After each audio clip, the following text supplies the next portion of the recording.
Perang antara Amerika bersama Israel melawan Iran menuai banyak pendapat. Ada yang mendukung Amerika dan Israel, dan ada pula kubu yang membenci Amerika dan Israel. Padahal Iran dengan pasukan IRGC-nya, yaitu Korps Garda Revolusi Islam Iran, sudah dicap sebagai organisasi teroris oleh Uni Eropa yang terdiri dari 27 negara anggota pada awal tahun 2026 dengan suara bulat. Hal ini terjadi karena tindakan keras dari IRGC terhadap demonstran yang dilakukan oleh rakyat Iran terhadap kepemimpinan Ali Khamenei, yang akhirnya IRGC melakukan tindakan brutal untuk meredam demonstrasi tersebut dengan memakan banyak korban, diperkirakan lebih dari 30.000 jiwa. Penetapan IRGC sebagai organisasi militer angkatan bersenjata yang berhaluan teroris sudah dilakukan terlebih dahulu oleh Amerika Serikat, Kanada, dan Australia, dan baru disusul oleh Uni Eropa dengan suara bulat 27 negara anggotanya. Yang menjadi pertimbangan kita dalam menyingkapi serangan Amerika dan Israel terhadap IRGC ini, apakah sudah tepat untuk dibasmi atau membiarkan angkatan bersenjata IRGC ini yang sudah dicap teroris untuk terus berkuasa sekehendak hati dengan menekan rakyatnya sendiri tanpa batas? Jika Iran dengan semua pemimpin yang berkuasanya tidak menentang Amerika dan Israel dengan kebencian yang mereka ciptakan sedemikian besar, dengan slogan yang terus dikumandangkan, yaitu matilah Amerika dan matilah Israel, mungkin mereka IRGC tidaklah mengalami nasib seperti sekarang ini. Ditutupnya Selat Hormuz oleh IRGC dengan merudal kapal-kapal tanker pengangkut minyak dunia untuk banyak negara merupakan tindakan teroris yang sudah tidak salah dicap oleh Amerika, Kanada, Australia, dan Uni Eropa dengan 27 negara anggotanya. Ditambah lagi ribuan ranjau laut yang sudah dipasang jauh-jauh hari sebelum perang ini dimulai, yang diperkirakan ada sekitar 6.000 sampai 8.000 ranjau laut.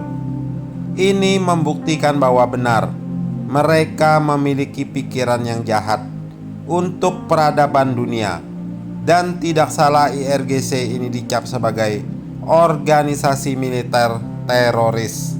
Sekarang banyak negara yang kena imbas dari ulah teroris IRGC ini, yang menyebabkan stok BBM di banyak negara menipis, bahkan habis, yang menyebabkan krisis dan penderitaan bagi banyak rakyat di berbagai negara di dunia ini.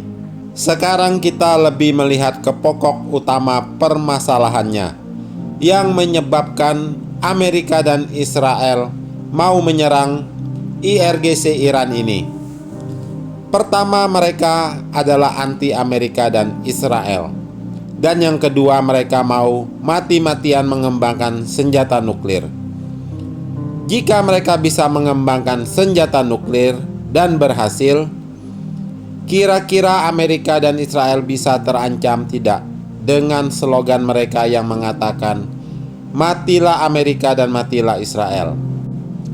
Kita tahu Iran merupakan kekuatan Timur Tengah yang mau mendominasi di kawasan Teluk ini. Mereka inilah yang membuat kawasan ini terus berkecamuk.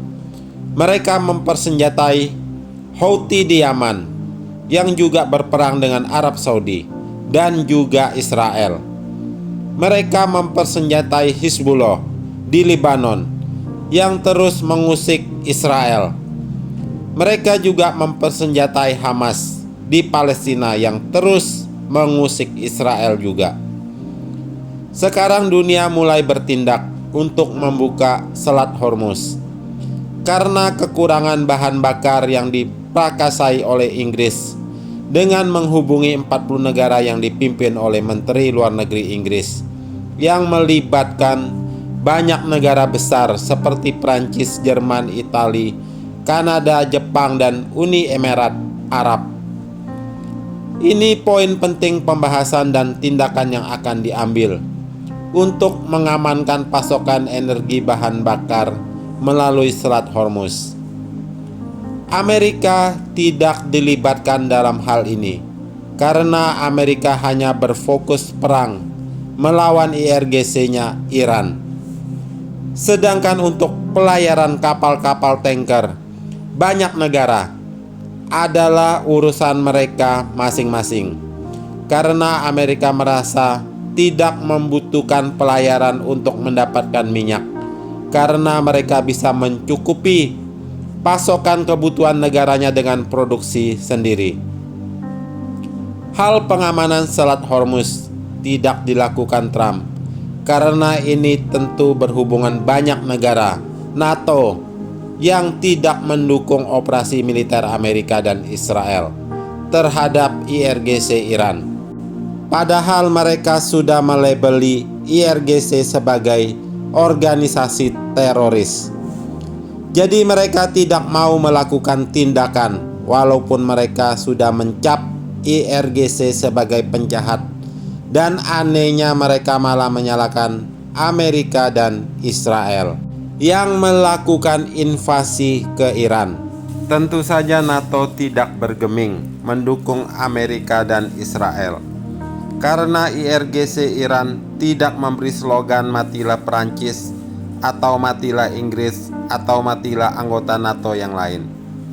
Jadi mereka memilih jalan aman, sedangkan Amerika dan Israel yang terusik dan terancam dengan slogan tersebut tentu akan bertindak duluan sebelum hal itu menjadi kenyataan. Dunia ini sedang diperhadapkan antara terang dan gelap, kebenaran dan kepalsuan. Jadi bagaimana kita bisa memandang terang adalah terang dan gelap adalah gelap itu secara benar?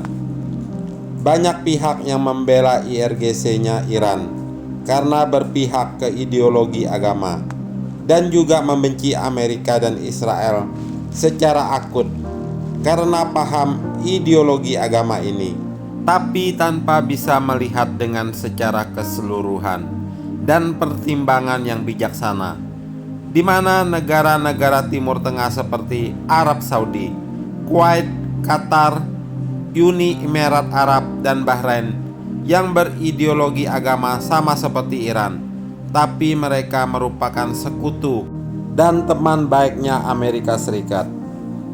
Jadi mengapa dan bagaimana Iran bisa mengambil sikap yang memusuhi Amerika dan Israel secara terang-terangan, ibarat seperti preman jalanan yang sesumbar mengumpat dengan slogan matilah Amerika dan matilah Israel, yang tujuannya sudah jelas. Jika mereka bisa membuat bom nuklir, sudah tentu Amerika dan Israel akan menjadi sasaran utama mereka.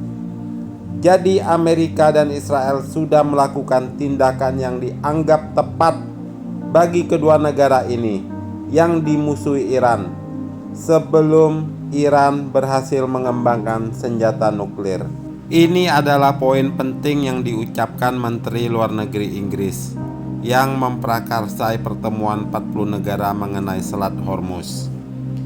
Kami memiliki lebih dari 40 negara dari setiap benua, katanya, yang bersatu untuk mendukung pembukaan kembali Selat Hormuz dan juga prinsip penting kebebasan navigasi. Nah, sekarang sudah ada mulai celaan dari Inggris terhadap Iran karena serangan sembrono Iran menyerang pelayaran internasional ini, katanya, berupaya membajak ekonomi global.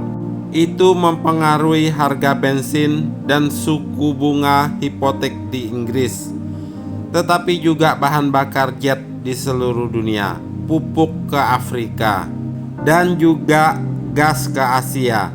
Jadi negara-negara di seluruh dunia terkena dampaknya, dan itulah mengapa kami sangat bertekad untuk melihat setiap langkah diplomatik, ekonomi, dan terkoordinasi yang mungkin untuk membuka kembali Selat Hormuz.